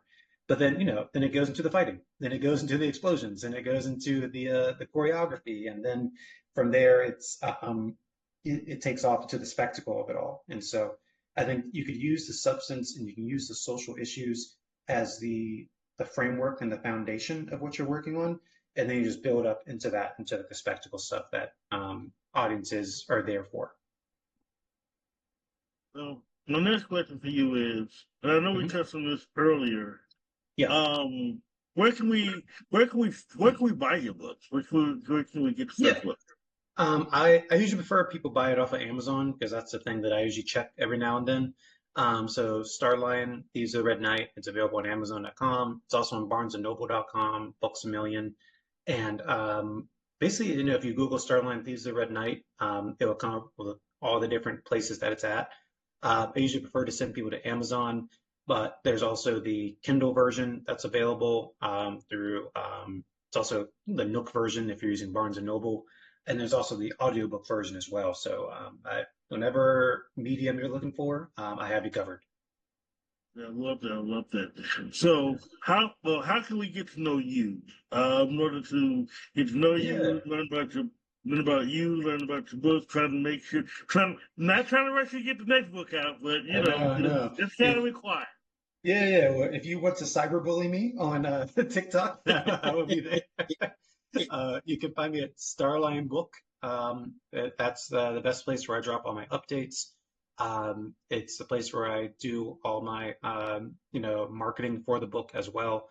Starline Book on TikTok is my main primary TikTok account. And then also the Instagram for it at Starline Book. That's the same handle on IG as well. And then there's a Twitter account that I use as well. So I got a little bit of everything on there. But you can follow those. And then, then I have my personal account. So I just want to follow there for memes and movies. That's what I'm usually talking about over there. But yeah, I'm always on social media. Pretty easy to get a hold of. And other items, starlinebook@gmail. For those that want to reach out personally, if you want to do another podcast interview or another interview or whatnot, there are people out there that love to have me on. And I also down to also do speaking events. I've done that with a few people as well. And then the Barnes and Noble events I usually do. I'm going to be doing one in Virginia coming up pretty soon too, so I'm excited. The person, I don't know if you do marketing, someone does marketing for you. Oh I no, just, it's all I'm just me. gonna keep, I'm gonna keep bragging on you. I'm sorry. When I No, see I you on appreciate TikTok, you're always somewhere doing something, promoting your book, and I just it. love that. Yeah, it's been a journey, but I think with the self-publishing side of it, it's all on you in a sense, and so you got to be the biggest cheerleader for your own book to sell it to as many people as possible and get those fans and get people energized about it. So thank you. That means a lot because I'm on there. I used to try to do like 5 times a day, but then I was like, I have stuff to do. So I try to do at least minimum 3 times a day. So thank you. That really means a lot of people are out there. People are seeing it and responding to it. Well, before I get to my next question, I just gotta ask you this: what do you Yeah. say for someone who has material, but Yeah. but is not motivated? Because people don't realize social media, especially like TikTok, can Yeah. actually really move your book forward. What do you say to those who are not motivated enough to go that far? I the main thing I sort of think about is like the worst thing I think can happen is for you to write your book and then you don't do anything with it. It just sits on your hard drive. And so I sort of tell a lot of like younger writers, it's like no one's going to read your stuff if you don't share it. You have to be happy about your work and proud of your work. And if people have negative reviews, like that's fine. At least you're doing something with it. At least you're positive with what you're doing. And I think for me, the most important thing you can do is to share your work with other people. Even if it's on a small scale first, like give it to some friends and get some reviews from them first, just to put your feet in the water. But I think for me, it's always, I don't know, I have different feelings about Kanye West, but this one Kanye West line always sticks with me. For me, giving up is a lot harder than trying. And so I think there's a lot of people that they just give up before they even try. And I think just try it out, put your book out there, give it to some friends first, find some beta readers to just give you that first push to say like, oh, it is good, or people do like it, or maybe there is some things you can change before you release it to the public at large. But just try. It doesn't help to just keep your book on your hard drive or in a flash drive because no one's going to see it. Right. So I think just get your stuff out there as much as possible. And yeah, it's a little time consuming to use it via TikTok, but they have the auto feature where they make it for you or use CapCut and they can auto cut it for you. So there are different avenues out there to get your little book infomercial set up pretty easily. So as an author and someone that's like cradling ideas, you're the person that has to get the idea out there. It's not just people can't read your mind and take it from you in a sense. You have to be able to put it out there to people. I appreciate that. Now Yeah. I know you've been doing this the whole interview, but this Oh is the yeah. part of the interview where I always give my authors the final word. You can give Oh shout snap. outs, you can give advice, whatever you want to say, the floor is Oh yours. man. Yeah. I feel like I was given like inspiration in that last one. Um, one thing I don't know how to exactly do it on TikTok. I haven't figured it out. But when it comes to like pitching your book to other people, when I do the Barnes and Noble events, I've sold out each time, which I'm very, oh, knock on wood, which I'm very, very proud of. I've sold out anytime I've done the Barnes and Noble in-store signings, and it's just because I know how to pitch my book, and so I think one thing I've always been trying to figure out how to do on TikTok is try to teach people how to pitch your book. And so I always start off with like, yeah, this is my book. StarLion, Thieves of the Red Knight. If you're a fan of Percy Jackson or you like anime, then this will be the book for you. And then you watch their body language. If they like Percy Jackson, you see that head nod, then it's like, oh, cool. So I'm going to say like Percy Jackson, right? So if you like Percy Jackson, this book has demigods, has deep rooted mythology, a character learning about his backstory. If you like anime, it has superpowers, has anime style artwork, very influenced by My Hero Academia. Rest in peace, My Hero Academia. It also has anime style artwork. A kid with cat ears, a government organization with no problem hiring teenagers to deal with military conflicts, all the things that are tropes of anime. And then from there, you hop into superlatives about the book. And so I think for other writers that are learning how to pitch your book, start off with comps, like it's comparable to this, meets that, and then go into some reviews, like as a 4.8 on Amazon or 4.5 on Goodreads. And then you just start flipping through the book. You hand them a copy and you let them look through it. You show them the artwork, and then you tell them what it's about. Once you have them booked with it, then you tell them the story. It's about a kid who goes undercover to a school for superheroes to find out which of his classmates is a supervillain. Simple. 1 to 2 sentences. Don't give us the full, in the first chapter, it's this and that and that. It's just you break it down. And so for me, whenever I'm pitching, I just keep it simple. It's this meets that. See what they're interested in. Give it some superlatives, whatever reviews it has, or the stars it has. Then you talk about what it's about. Then you tell them the full storyline of it. And that's always worked for me. And so I think if I can find a way to do that on TikTok, it doesn't feel as like instructional, then I think I'll be pretty happy with it. But um, on the flip side of that, just know how to tell your story, know how to pitch your story, how to tell it to other people. It's the absolute best tool you can have as an author is being able to be approachable and being able to talk about your story in simplistic terms that people just get, especially if you're writing for younger audiences and um, middle grade readers, like as simple and easy as possible for them to get. But yeah, I think for me that's StarLion. It's StarLion Thieves of the Red Knight.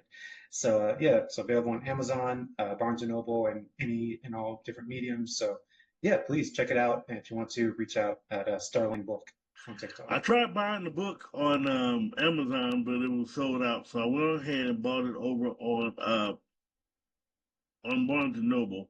So basically, uh, just like Monica Cox's book, you also get a future review out of me for his book as well. And then also too, you can catch him on Twitter.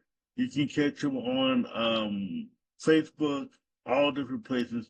But again, I'll have the links on my AC television page right after the show. When we come back, I want to talk about static and dynamic characters as part of our 2 cent segment. But first, here's a preview of what's going to be on next week's Office Clip.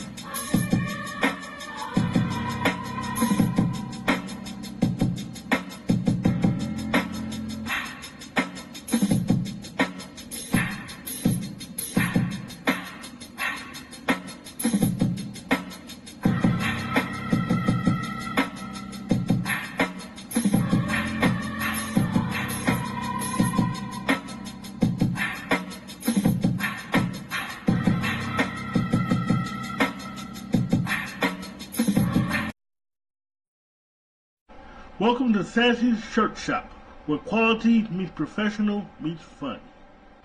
If you need a t-shirt for your events, your business, your sports teams, and more, Sassy Shirt Shop has the designs for you. We accommodate t-shirts, sweatshirts, and jackets of all sizes, all events, all specific to your needs. Ordering is easy. You can place your orders over the phone at 314-229-7163 for a quote. You can email Sassy at sassyshirtshop@gmail.com, or you can log on to her website at www.sassyshirtshop.com, where she can also do custom merchandising as well as cups and ball caps. What can Sassy Thomas design for you? Let her know and find out. See you soon.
Welcome to HD's 2 Cents. Before I begin this segment, I'm also going to explain too, Senior Living Today his logo will also be here. So anything that I do between this segment, the Office Corner, my weekly gripes, any specials that I do will all be sponsored by Senior Living Today, as well as I'll be talking about her book, which I'll haven't had here in a few days, I'll talk about on my next show. So just know that the show starting next week will be sponsored by Senior Living Today. Now on to my 2 cents. Today, we touched on static and dynamic characters with StarLion, also Leon Langford. And you all know that I'm very heavy on characterization, so let's talk about it. Now, hopefully this isn't due to a lot of writers, what static and dynamic characters are. But first, let me break down the definition, basically. And after that, I'll break down and discuss the importance of when and when not to use static and dynamic characters in fiction.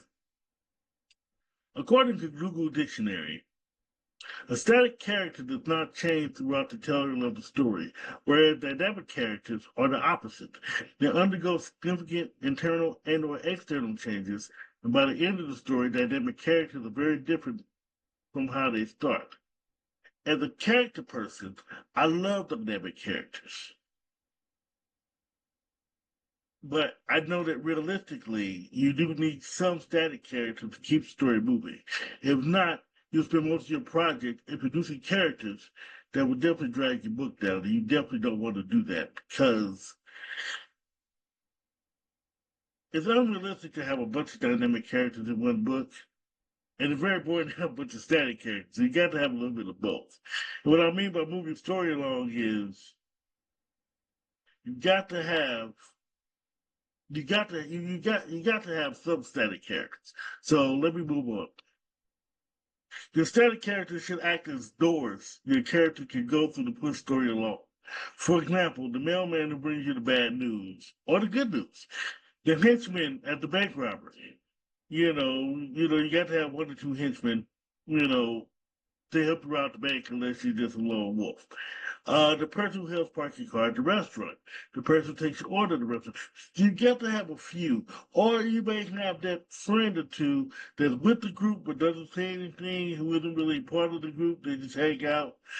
At some point, you got to have a few static characters in order to make sure that your dynamic characters are shining. Now, you have to make sure that your main characters don't have static qualities, meaning your main characters can't be in the same place by the end of the story. They have to evolve in one way or another. Some of the characters, including your main characters, must develop to the point to where they're almost new characters by the end of the story. Most books, TV shows, because we talk about character development TV shows, and there are a lot of TV shows that have very poor character development these days as well as books. So you have to make sure that whenever you write fiction, and I tell people all the time, when I write my fiction, I like to create problems, which is what we do as fiction writers. We create problems for our main characters to solve. In other words, we start mess, so our characters have to clean it up. If that mess isn't cleaned up by the first books, or at least through a series of books in different waves, then the character's not developing. The character's not dynamic. You basically have a static character throughout every book. You do not want a static main character. Now, as I said earlier, you don't want a bunch of dynamic characters either, all together in one book. You've got to have, if everybody's dynamic, including the mailman, if everybody's hard, where's the story going? The only way, and this is the only reason that I'll say this, unless the character is static in one story, but at some point towards the end of the story or in another series, because basically if you write a series of books, the static character can't evolve into a dynamic character. So unless you want to give that static character their own book, that's okay. Now hopefully I'm not confusing anyone, but that's the difference between static and dynamic. You have to make sure you have a mixture of both. You have to make sure that they both carry a story to the point where it makes sense. Pretty soon here, I'm going to have a special on characterization, and I'll touch on that a little bit more. So, when we come back, we're going to wrap.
Well, stay tuned next week.